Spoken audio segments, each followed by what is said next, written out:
ये जो अक्टूबर नवंबर का टाइम होता है, ये त्योहारों का टाइम होता है। अब आप ये सोच रहे होंगे कि मैं आपको ये क्यों बता रही हूँ, ये तो आप बिल्कुल जानते होंगे। तो आज मैं क्या करने वाली हूँ कि यूजुअली जब हम किसी त्योहार के लिए किसी को विश करते हैं तो आजकल हम आसान काम करते हैं, गूगल से देखा, वही कॉपी किया और उसी को दूसरों को भेज दिया। तो उसमें क्या होता है कि जो मैंने भेजा है कभी कभी मेरे पास ही वापस आ जाता है। तो आज हम क्या करेंगे इस वीडियो में, आज मैं आपके लिए कुछ वर्ड्स लेके आई हूँ जिनको आप अपने आप इंग्लिश में कन्वर्ट करें और उसके बाद उनको अपनी ही कस्टमाइज्ड विश बनाने के लिए यूज कर सकते हैं। मतलब आप जो लिखना चाहते हैं अपने इमोशंस उन कॉमन वर्ड्स के द्वारा यूज करके भेज सकते हैं किसी को भी विश। तो चलिए पहले वर्ड पे शुरू करते हैं। तो पहला वर्ड, जैसे मैंने बोला त्योहार, तो त्योहार के लिए इंग्लिश में उसको बोलते हैं फेस्टिवल या फेस्टिविटीज। सो ये है हमारा पहला वर्ड। अब आप इसको यूज कर सकते हैं, जैसे Diwali is a festival, Holi is a festival, Eid is a festival. तो पहला वर्ड तो हमने सीख लिया, फेस्टिवल या फेस्टिविटीज।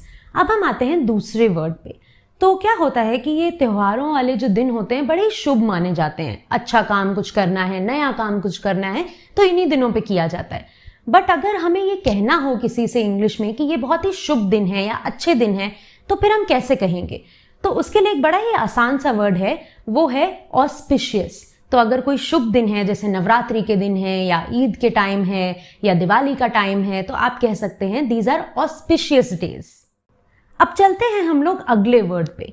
तो इन सारे त्योहारों के टाइम पे हम बहुत तरीके की पूजा करते हैं, आरती करते हैं, अर्चना करते हैं।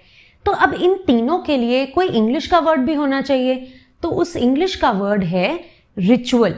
अब हम जैसे हमारे घर में कोई कलश रखता है या कोई दिया रखता है 9 दिन के लिए, या कोई भी और हम इस तरीके का कोई रस्म करते हैं, तो हम उसे कह सकते हैं रिचुअल। तो चलिए आगे बढ़ते हैं। अब जब ये त्योहार आते हैं तो घर में पूजा होती है, उसका तो हमने वर्ड सीख लिया।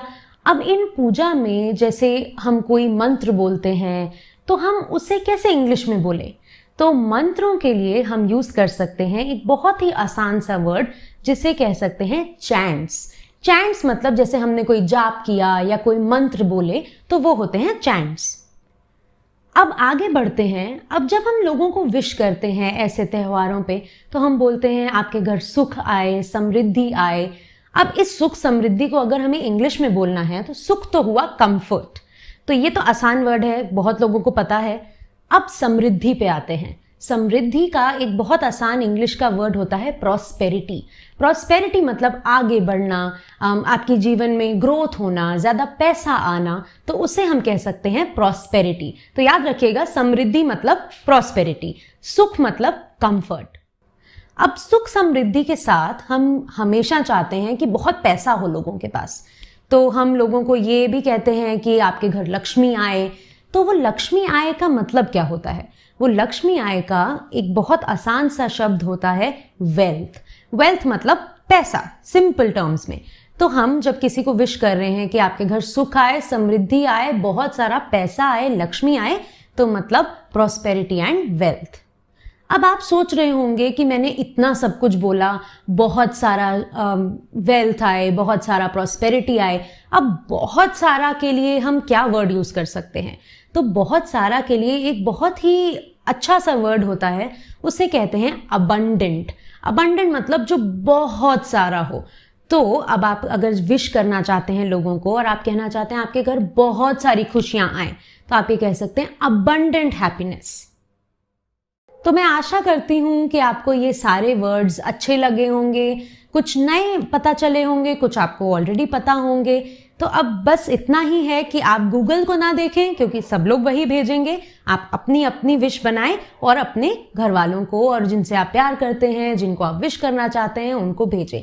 और learner.in की तरफ से आपको बहुत बहुत बधाइयां इन सभी त्योहारों के लिए।